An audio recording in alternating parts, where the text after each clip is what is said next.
नमस्ते, मैं Pradeep Kumar Sharma maths class में आपका स्वागत करता हूं। आज अपन इस वीडियो में प्रमेय लेंगे। जो बच्चों को सबसे हार्ड लगती है, नाम से ही डरते हैं, उसको मैं एक छोटे तरीके से समझाने के लिए मैंने पूरी किताब में जो आपकी एक्सरसाइज हैं 10, 11, 12 और 13, इनमें काम आने वाली केवल मात्र 5 प्रमेय बताऊंगा। अगर उसको आपने ध्यान से समझ लिया तो आप ये 3-4 प्रश्नावलियों के क्वेश्चन, चाहे वो आंकिक हैं या सिद्ध करने वाले हैं, उनको आप आराम से सरल कर सकते हैं। इसलिए जो चीजें मैं इसमें समझाऊं, बड़े ध्यान से और पूरे वीडियो को देख करके समझें। और मेरा जो थ्योरम का जो वीडियो बनेगा, उसके लिए मैं आपको पहले ही क्लियर कर दूं, एक वीडियो में 2 प्रमेय बताऊंगा और एक वीडियो में 3 प्रमेय बताऊंगा। यानी एक प्रमेय के साथ 2 प्रमेय आपको फ्री मिलेगी, अपने आप उसमें सीख जाएंगे। इसलिए जो मूल प्रमेय आप सीखें, उससे आपको और भी प्रमेय हेल्प करने के लिए मिल जाएगी, कोई दिक्कत नहीं आएगी, याद भी हो जाएगी। जो टॉपिक ले रहे हैं वो प्रमेय का है, जिसे इंग्लिश में अपन थ्योरम कहते हैं। ये वैसे नाम से ही डरावनी लगती है, लेकिन ये याद अगर की जाए किसी ट्रिक से, रटा जाता है तो याद नहीं रहती। मैं आपको इसको याद करने का तरीका बता रहा हूं। तो जो प्रमेय मैं 2 बताने जा रहा हूं अब, उसमें सबसे पहले हमें 2 त्रिभुजों की सर्वांग समता समझनी होगी। 2 त्रिभुजों की सर्वांग क्षमता। इसके लिए मैं क्लियर कर दूं सर्वांग क्षमता का मतलब क्या होता है। सबसे पहली बात तो यह है कि सर्वांग क्षमता का जो चिन्ह होता है वो होता है, जैसे बराबर का चिन्ह लगाकर ऊपर ऐसे उल्टा ऐसे लिख दें तो सर्वांग क्षमता का प्रतीक चिन्ह होता है। और इसे अगर समझें तो हिंदी में जैसे हम संधि विच्छेद करते हैं, उससे समझ सकते हैं सर्व प्लस अंग प्लस समता। इसका मतलब ये हुआ सर्व यानी सभी, अंग यानी भाग, समता यानी समान। यानी त्रिभुज के सभी अंग समान, मतलब त्रिभुज में 3 भुजा 3 कोण होते हैं। तो कहने का मतलब ये हुआ कि यदि त्रिभुज की सर्वांग समता हमें सिद्ध करनी है, तो वैसे तो त्रिभुज में अवयव होते हैं 6। त्रिभुज नाम होता है 3 का, जिसमें 3 भुजाएं हों, 3 भुजाओं से घिरी बंद आकृति, 3 का नाम होता है। तो यदि हमारे पास कोई भी 3 अवयव बराबर हो जाए, कोई भी 3 अवयव यदि बराबर हो जाए, तो हम उसको सर्वांग सम कह सकते हैं। उसको मैं थोड़ा सा सरल तरीके से समझाने की कोशिश कर रहा हूं। जैसे कई नियम है, इसके नाम भी आप इसके आधार पर देख सकते हैं। जैसे मान लो अपने पास एक त्रिभुज ABC और तथा दूसरा त्रिभुज मान लो अपने पास PQR है। तो पहला नियम बता रहा हूं, जैसे दोनों त्रिभुजों में AB भुजा दूसरे त्रिभुज की PQ भुजा के बराबर हो, BC QR के बराबर हो और AC PR के बराबर हो, तो हम इसे कैसे लिखेंगे?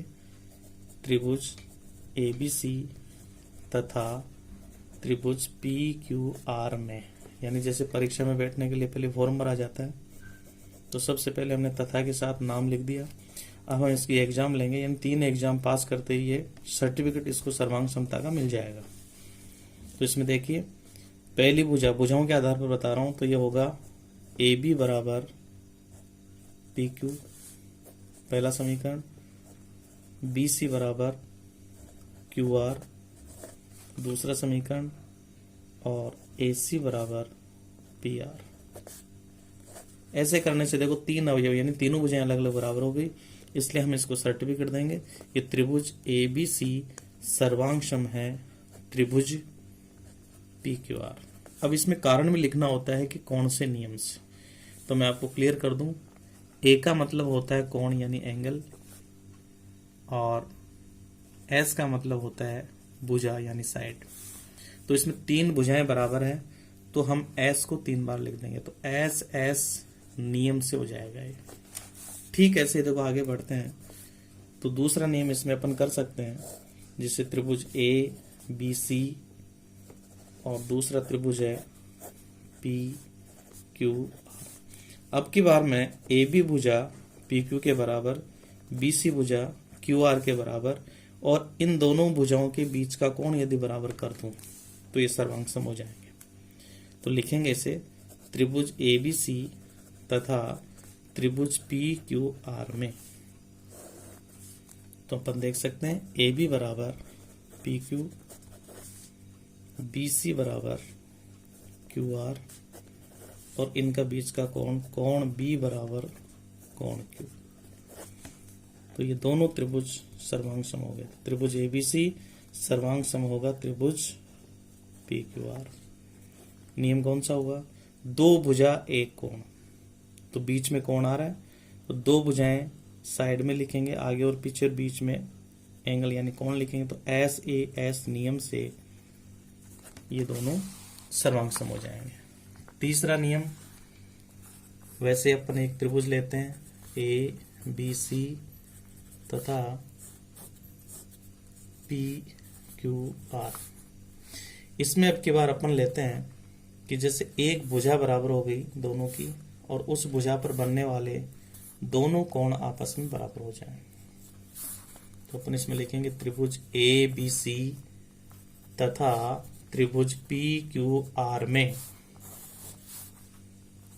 भुजा बी सी बराबर हो गई भुजा क्यू आर और कोण बी बराबर हो गया कोण क्यू और कोण सी बराबर हो गया कोण आर।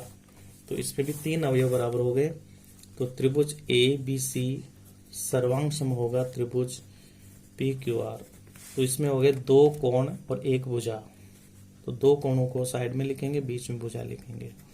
तो ए एस ए नियम से सर्वांग सम। एक आता है आरएचएस नियम जिसमें समकोण त्रिभुज पर आधारित होता है। तो अगर समकोण दोनों त्रिभुज समकोण त्रिभुज हैं तो हम आरएचएस नियम से भी इसको हल कर सकते हैं। अब मैं आपको क्लियर करना चाहूंगा दो प्रमेय, तो बड़ी आसान है। जैसे प्रमेय फर्स्ट, और कई बार ये पूछी भी गई है, तो ये व्रत पर आधारित होती है। व्रत तो छोटी कक्षाओं में आ जाता है, सब कुछ समझ जाते हैं आप। इसमें आपको समझाने की कोशिश करूंगा मैं। तो जैसे प्रमेय है कि सिद्ध कीजिए कि किसी व्रत के केंद्र से जीवा पर डाला गया लंब जीवा को समद्विभाजित करता है। इसको मैं थोड़ा जल्दी समझाने की कोशिश कर रहा हूं। तो देखिए, प्रमेय जो अपन सिद्ध करते हैं उसमें चार पार्टों में सिद्ध होती है। पहला होता है दिया है, जो आपके प्रश्न में ही होता है, केवल नकल करनी होती है। दूसरा सिद्ध करना है, ये भी क्वेश्चन में ही होता है, नकल करना होता है। नकल करने के आधे नंबर आपको मिल जाएंगे।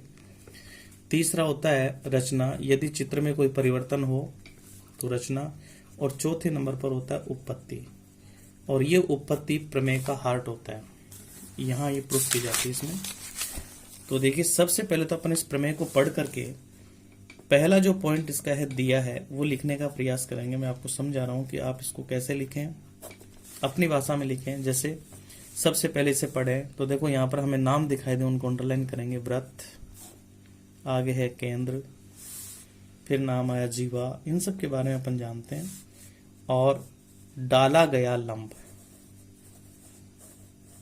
ये बातें क्लियर हो गई। तो इसमें दोनों चीजें आ जाएंगी, दिया है और सिद्ध करना है। देखिए, व्रत का नाम आया तो इसको अगर अपन समुच्चय से लिखेंगे तो और भी अच्छा लगेगा, प्रभावशाली होगा। कि जैसे एक व्रत सी, सर्किल कहते हैं, और इसको निर्देशांक में यानी केंद्र ओ और त्रिज्या आर लिख सकते हैं। एक व्रत ये है। और इसे लिखने से पहले यदि अपन चित्र बना लें तो और भी ठीक रहता है। जैसे अपन ने एक व्रत बनाया, व्रत जो होता है वो बिना केंद्र के नहीं बनता। तो मान लो ये केंद्र ओ है, तो व्रत हो गया, केंद्र हो गया।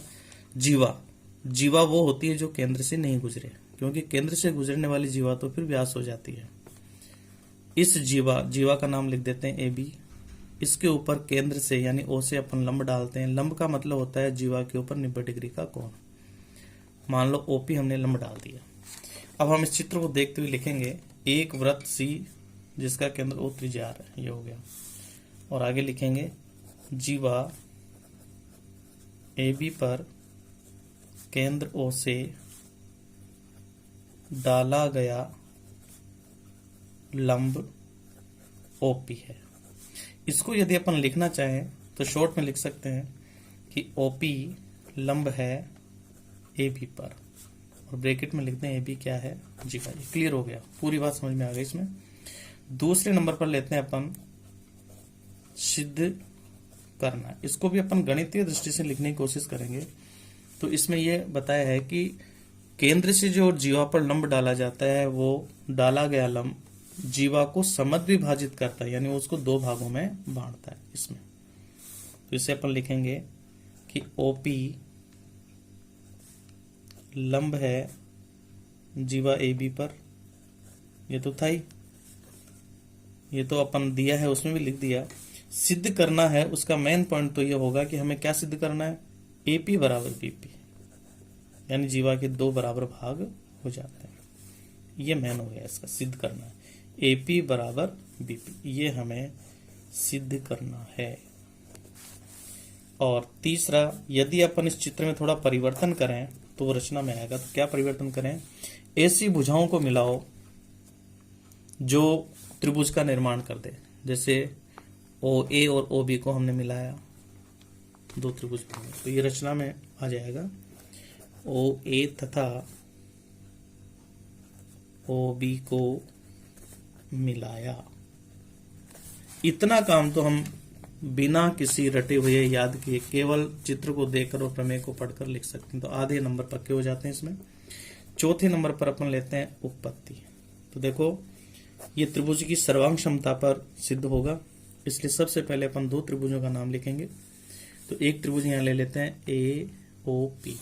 तो त्रिभुज ए ओ पी तथा त्रिभुज बी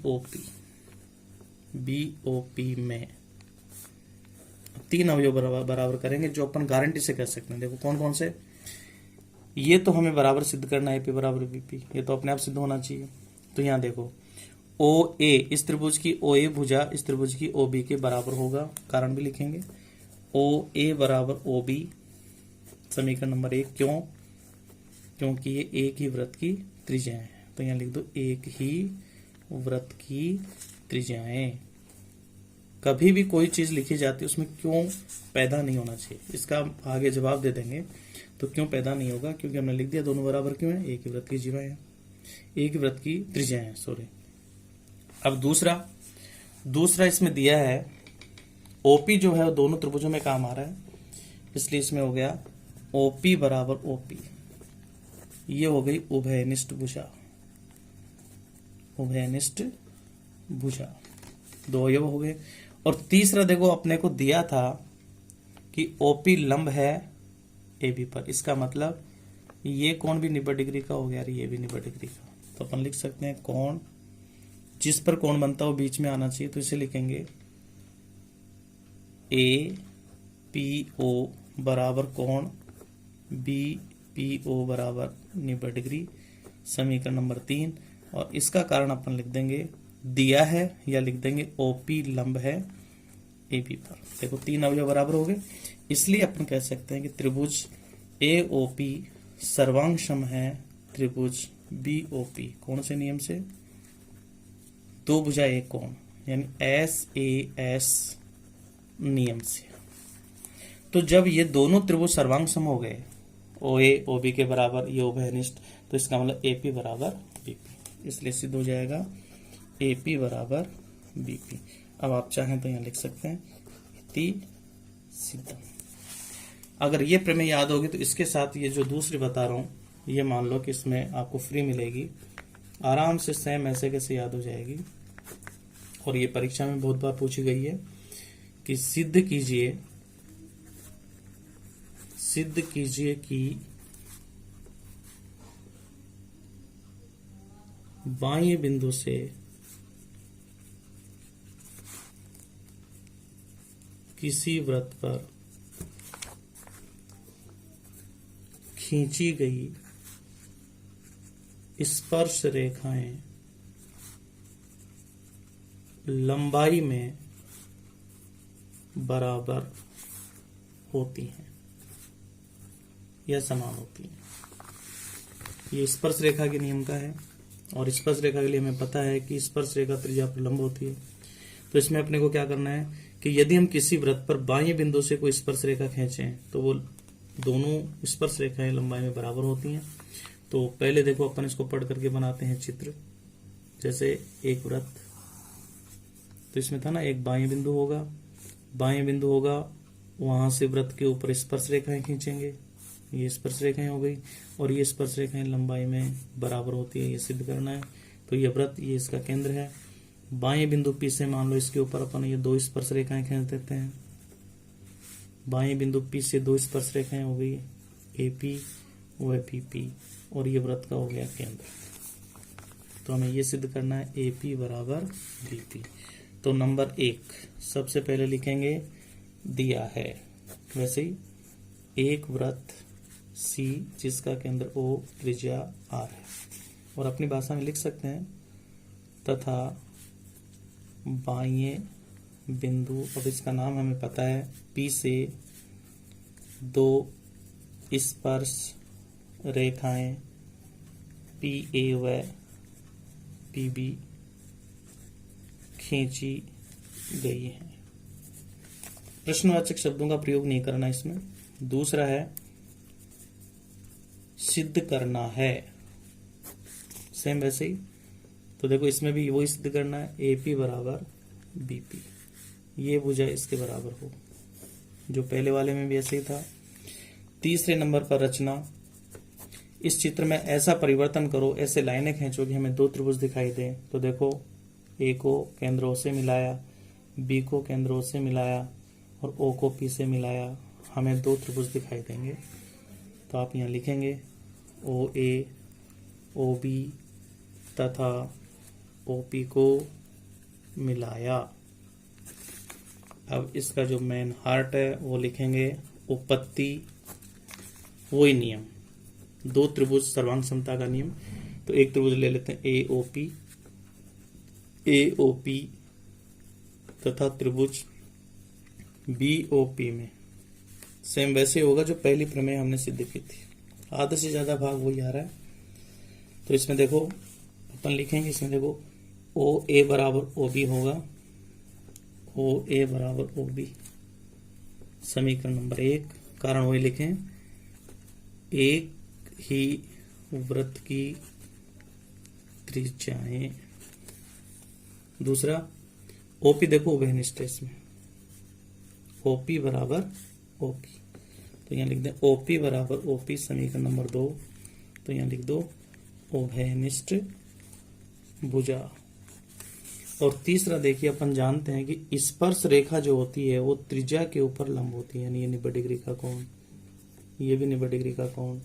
तो इस त्रिभुज में ये, इसमें ये, तो अपन शॉर्ट में लिख सकते हैं कोण A बराबर कोण B बराबर 90 डिग्री, समीकरण नंबर 3।